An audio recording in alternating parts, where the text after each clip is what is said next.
Hello, and welcome to Red Rock Relationships, a podcast about communication. Let's unpack the relationships that we encounter in our daily lives and learn about what makes them tick. And now your host for Red Rock Relationships, Dr. James B. Stein. Welcome back, everybody, to another exciting season of Red Rock Relationships. Hashtag Triple R. I am your host. Hashtag Triple R. Gotta smash that subscribe button and the like button and all of that good stuff. It feels like it's been forever, but of course, over the summer we had our special extravaganza, so it really hasn't been that long. I'm feeling good. I'm ready to talk specifics, and that is the focus of Season 3. In the past 2 seasons, we've spent a lot of time breaking down the basics of human communication, and now we're going to start talking about some specific relationships and some specific behaviors and some specific theories, and well, hopefully it'll help some people to navigate their close relationships. And joining me to kick off Season 1 is a familiar face, Lucy Neese. So good to see you back. How are you? I am doing great. Thanks for the invite back. Yeah, well, you know, we tend to invite back the folks who we like, so. Yay, I'm likable. Oh, man, how have you been? How has your summer been? It's been all right, you know, doing the whole dissertation thing, writing through all my stuff, making some great progress. So I'm very excited about all the stuff that I'm finding. Well, I'm so excited to have you on next time so we can put that DR next to your name. That's going to be a really good time. Oh, yes. Well, in the meantime, why don't we spend a little bit of time talking about today's subject?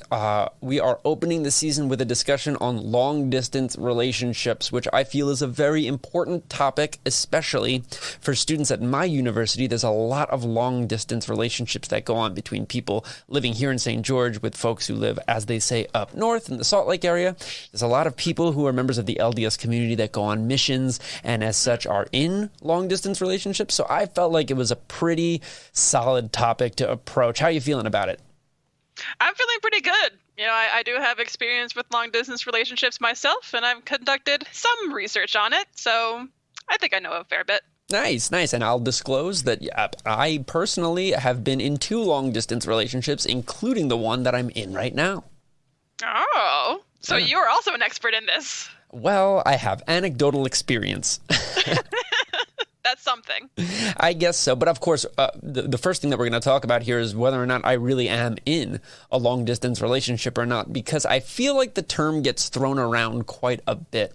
And so I want to open up by sort of trying to define what a long distance relationship is. Like, what does that even mean? Does it mean you live like more than an hour away from someone?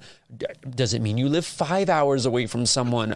Do you need to live in a different state or a different country? Like what if I lived in St. George and my partner lived, at the northern border of Arizona? That's a 10-minute drive, but it's a different state. So what would you consider a long-distance relationship? I would consider it to be like a relationship that you kind of have to travel a significant distance to. Like, I've kind of thought about it in this way that if you can't just, hey, say for instance, James, your partner needs you, can you hop into a car and drive to them in a relatively short amount of time? Like, can you get to them quickly? If you can't, whatever that may be, then I think that kind of would qualify as a long distance relationship.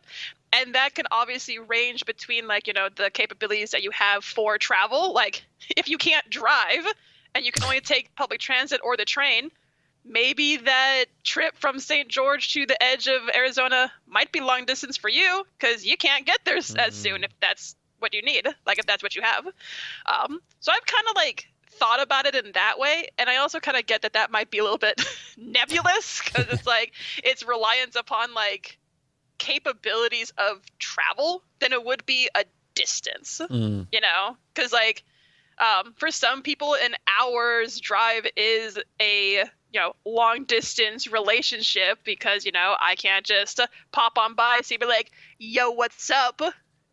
Do that. I got to get on my car and I got to go through traffic. Oh, man. So I think it's mostly just that. All right. So I don't know if there's an exact number that we can put on it. I went through some of the LDR research, and basically, so there's a 2002 study that I actually used for my comprehensive exams, and like seeing the name of the title and the authors made me like it traumatized me. I was like, oh God, I remember. They found that on average, when they were interviewing long distance couples, the average distance was about 380 miles, which is really far. That is a long distance. I mean, is that as far as we're at? Me here in Phoenix and you in St. George? Is that 300? Something like that, yeah. Maybe longer? All right, then that's what this is. I get that. I can get that. All right. It's a very specific number. 380, huh? Actually, they found on average it was 382 miles. I was just rounding down. Oh. Yeah. Oh, my apologies. Yeah, so I think you make a really good point that like if you try to do that, right? If you try to like force a number on it, it discounts a lot of the unique experiences that people have. Like for example, if you have to ride your bike, like if you're in high school and you have to ride your bike to your partner or something like that, 15 miles is a long distance on a bike, not in a car, but definitely on a bike. Or if you have to walk, could you imagine? So I think a lot of it kind of is in the eye of the beholder, but here's something really interesting that I found. There's some fairly recent studies from the most recent decade. It found up to 75% of college students will at one point be in what they consider to be a long distance relationship.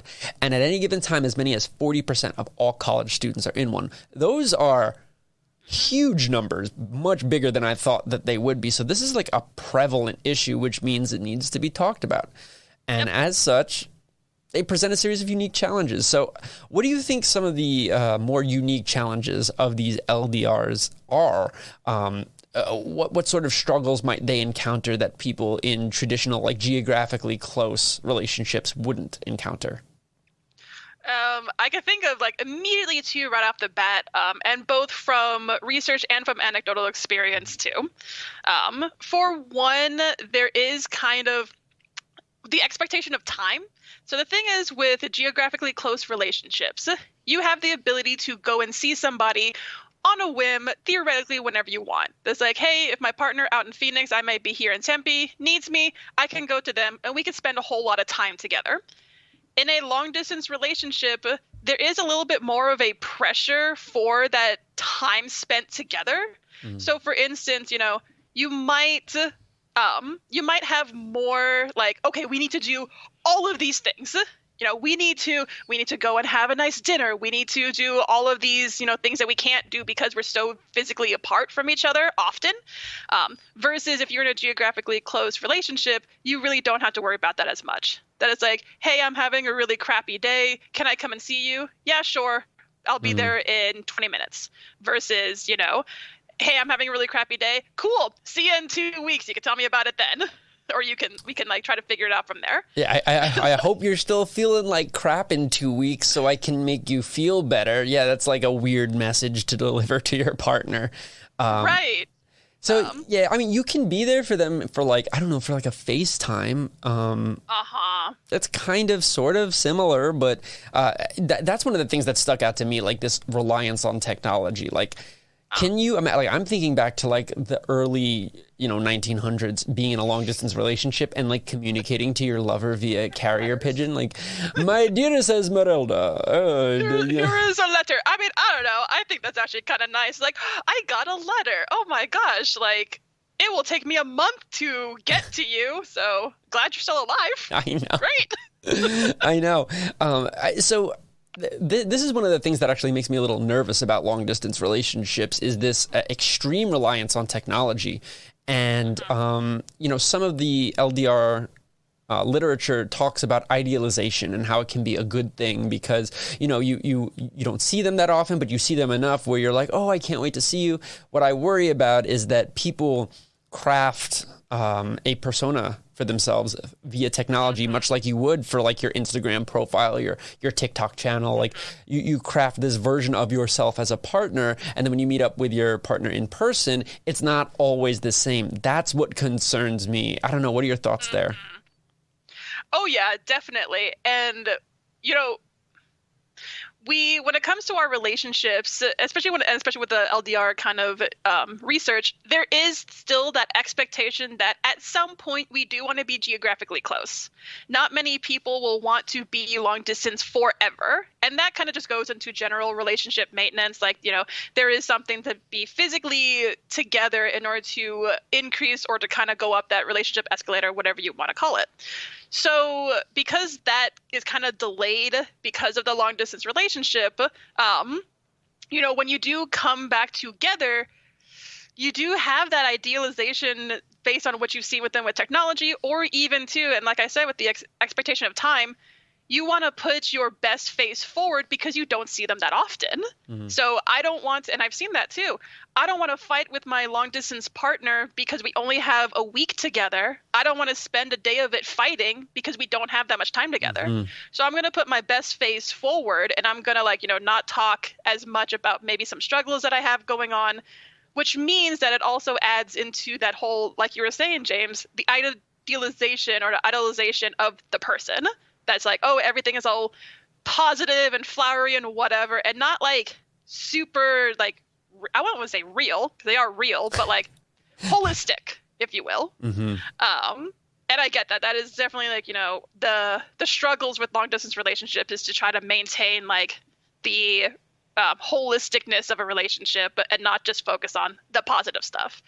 But yeah, if you only know someone based on doing a FaceTime call with them all the time, and then all of a sudden you live together with this person closely, then it's like, oh, I see your face all of the time now. I'm not used to this. Now what? Now what do we do? We wanted this. Right. Yet also, yeah. So difficult. It's almost like the benefits become a risk, like, because you're focusing on the positivity so much that it almost sets unrealistic expectations, which can then result in what we would colloquially refer to as the pedestal effect, right? You put this person up high, and then they fall off because they can't adhere to, unreasonable expectations that, weren't necessarily intentionally set, but it are still very real. Yep. That's tough. That's tough. Now I'm like starting to worry about things. Don't put your partner on a pedestal. There you go. Yes, definitely not. Definitely not. And then of course there's like life planning, which is very difficult. Yes. You got to kind of coordinate your vacations around your partner. And what if they don't want to go to vacation the same time that you want to? Or what if you have to go an extended period of time without seeing them? And then like boom, boom, boom, you see them like 2-3 weeks in a row. Yep. There's financial burdens too, because you're just like, okay, do I go to you? Do you come to me? How come all of a sudden, like, I go to you all the time and I'm spending my money to go and see you, but you're not doing it to me? Like, it does, like you said, the costs and benefits. Sometimes it's an actual financial cost. Yeah. All right. We've been talking about the negative for far too long. Let's talk about some of the unique benefits that LDRs experience, because it is definitely not all bad. There are some really good things, and possibly can we find a way to frame some of the struggles that these relationships encounter as benefits? Yeah. So when it comes to if the struggle is, not like putting this person up kind of on a pedestal, if you will, that can then mean that perhaps, sorry, if you do have conflicts or whatever, you might actually talk through with them before meeting your partner again in person, so that the time that you do spend together is genuinely positive. Not necessarily like, oh, I'm having a struggle, but I don't want to say it. It could be that it's like, if we talk about the struggle, if we don't talk about this conflict now, then it's going to potentially tarnish the time that we have together. So then let's talk, let's get through this tough conflict while we are a little bit at a distance, work through it, get through it. Hey, awesome, cool. I'm so excited to see you this weekend. Let's kind of, kiss and make up. So you don't have to have both that conversation and the making up part. You have the conversation first, and then you have the making up part when you're together. That's such a good point, this idea. I mean, this is what we teach in conflict classes, that conflict is inevitable and it's necessary and that, it needs to be discussed.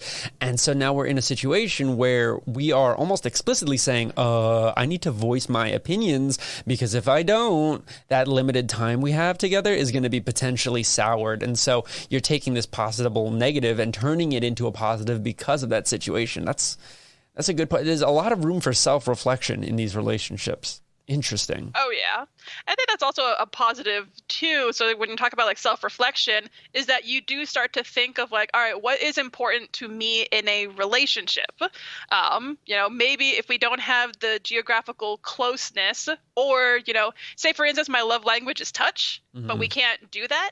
So then what does touch then look like? So if I feel like I need to be touched for a love language, is there another creative way that we can try to get that need met without it being long distance? And that's actually pretty interesting because then that it allows for creativity in the relationship. It allows the relationship to be even more unique to the two people as opposed to people doing this generic kind of relationship and whatnot. It's how we show love and affection and touch to each other is, I've seen my friends have this. They have a bracelet and it's connected between two people. If they tap it, it sends a vibration to the other person wherever they are in the world, wherever they are. I think it's done through Wi-Fi, some app or whatever. But if they tap it, it sends a vibration to the other person and they use it if they tap it, that means they're thinking about their partner. So when, say, for instance, you and your partner, if you get this bracelet, if you tap it, your partner will feel a vibration and they'll be like, "Oh, James is thinking about me." That's without so cute. even have to text. Right? That's adorable. That's adorable. And, there are avenues in which you could take that very innocent and adorable nature and bring it to a place where it shouldn't necessarily go. But we're going to say that it's adorable. I wonder. So cute. It makes me wonder if Dr. Corey Floyd is aware of that because we've had him on to talk about affection and the importance of things like touch. I wonder if he's aware that exists. And of course, I hope he'd be comfortable with me saying he was in a long-term relationship for quite some time. Mm-hmm. Interesting. That's an interesting thing that I'm meaning to look into. So, okay, let's talk a little bit more about this element of touch, sort of. There is this big stigma surrounding long-distance relationships. We all know about it. Many of the self-proclaimed dating experts on social media will advise against being in an LDR because they'll say, hey, this is the sort of relationship that produces infidelity. You're more likely to cheat in a long-distance relationships. Now, in your expert opinion, do you find this to be true or not so true? Nope. I don't think it is true at all. Mostly because people cheat whether they're geographically close or not. It doesn't actually matter in terms of somebody is, close or long distance because if someone's going to cheat, they're going to find a way. That's it in my both, expert opinion and in, anecdotal kind of experience. That's if someone's going to do it, they're going to do it. I could kind of get, you're in long distance, so you don't really have if I want to hang out with you or something, you could just say, I can't, I'm doing something else or whatever that may be long distance. And you can't exactly test that or to confirm that. But that's also the same in geographically close relationships too. If my partner out in Phoenix is like, "Hey, Lucy, I'm busy this Saturday. I can't see you." Okay, then, I'll just believe them and they could be out cheating on me. And I'm okay, that would have been the same. So yeah, I think it's completely not true. Mostly it's because a lot of it's just the motivations behind infidelity as a whole. That it's it's not because you're close or far with somebody. People who cohabitate with each other still cheat on each other. Yep. And in fact, so the research would support this line of thinking. It's been shown in several different studies. I'm looking at my notes right here. I'm not going to start citing things for the listeners, but Yeah, there is no statistically significant difference in infidelity levels between long-distance relationships versus geographically close relationships. And as many people in the study of close relationships will tell you, the main predictors of infidelity are, a lack of commitment. Neuroticism, for some reason, predicts infidelity. Narcissism predicts infidelity, of course. And there's some other toxic traits that tend to predict infidelity. The big one is a lack of commitment. When we're not committed to our partner, we tend to stray. And then, of course, if you want to look at it from the investment model, you could say, if we're not invested in our partner, or if we perceive that there's a lot of high quality alternatives in our stratosphere, this can also lead us to engage in infidelity. But I just wanted to get that one out there because it's never...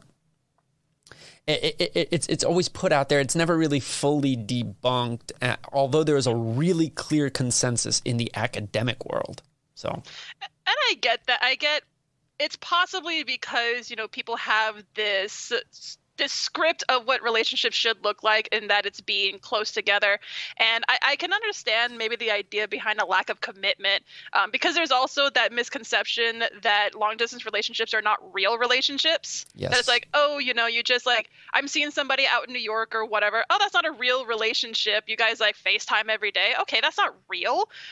But it totally is. But I get that if people's perceptions of relationships should be, in person or geographically close, and that shows commitment to somebody, I can, kind of get that idea, but nah. me being the kind of person where I'm just like, long distance relationships are real. Like, they're just as real as geographically close relationships. They don't cheat on each other more or less than close ones. Yeah. So yeah. Yeah, and it's funny because I always considered myself somebody who I could never do a long distance relationship, and now my last two have both been long distance, and it's doable, and in many ways it provides you with a level of independence and freedom that can actually be quite beneficial. So I've definitely been in them myself. Yeah. All right. So with that said, we have just a few minutes left. Final thing that I wanted to talk about. The role of gender, the role of culture, the role of, identity and presentation certainly is present here. I think that for some people, LDRs are just not attainable. And I think for others, they might be. So what role do you see things like gender and culture playing in this unique relational circumstance? I think like going back on the whole like love language as touch sort of thing, especially when it comes, and we'll assume a binary here. Men tend to show more affection through doing things and through touch than women do. And this is also true when it comes to friendships as well. We're talking about long distance relationships in terms of romantic. There's still long distance relationships with friends. Oh yeah, we have a long distance friendship. Huh? I said we have a long-distance friendship. Exactly. There is at least 381 miles between us, or 382, sorry, between us. We have a long-distance friendship and whatnot. But so, research would kind of indicate that. So you, James, you tend to want to spend time with friends by doing stuff. Mm-hmm. You're going to go to a movie together. You're going to go to a bar together or whatever it may be. You'll do something. Versus, women will tend to want to just not sit around and talk, but don't have to do stuff in order to show it. So I could see that as being a potential sort of influence within long distance relationships, because there might be, again, that huge pressure that when you are geographically close with one another, men will want to do stuff. Potentially, probably, physical things. Want to do all of the physical things, whatever that may be. Could be. Whatever it is. Do that as much as possible versus maybe women might want to be all like, let's go on dates. Let's do all this stuff. And again, it's very much assuming generalizations between these binary genders. Yes. Welcome to heteronormativity land. Yeah. Right. And I'm just like, research. Unfortunately, that's what the research has. It is land. Yeah, non-binary couples are very understudied in the area of romantic relationships for sure. Yeah, but that's kind of a possible sort of influence I see gender might be having on long distance relationships. Culturally, that's actually a really interesting one too, because there are some cultures where, for instance, would you consider something to be kind of a long distance relationship if you never see your partner at all, even if you live together? Wow. Because there are situations, there are some cultures where, and I can only speak from like cultures that I've had direct experience with, where if they work, 7 a.m. to midnight every single day, but they live together, but they never see their partner. Yeah. Then emotionally long distance or yeah. No, that's totally fair. Yeah. And I think that opens up a whole new box of worms that unfortunately we can't talk about because we're out of time on this episode. That said, we are going to speak to adjacent topics. We're going to be talking about the role of social media in relationship maintenance next time. And I'm really excited to talk about that one. So it'll be a smooth transition. But Lucy, thank you so much for coming back on. I really appreciate it. Wonderful. Thanks for having me. Anytime. Until next time, thanks for joining us for season 3. Take care. You've been listening to Red Rock Relationships, a podcast about communication.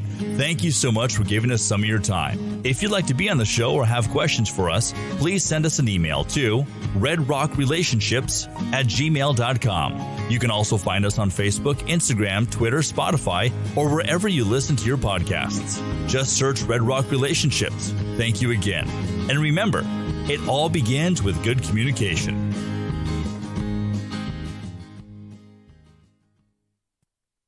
This has been a production from a podcast studio.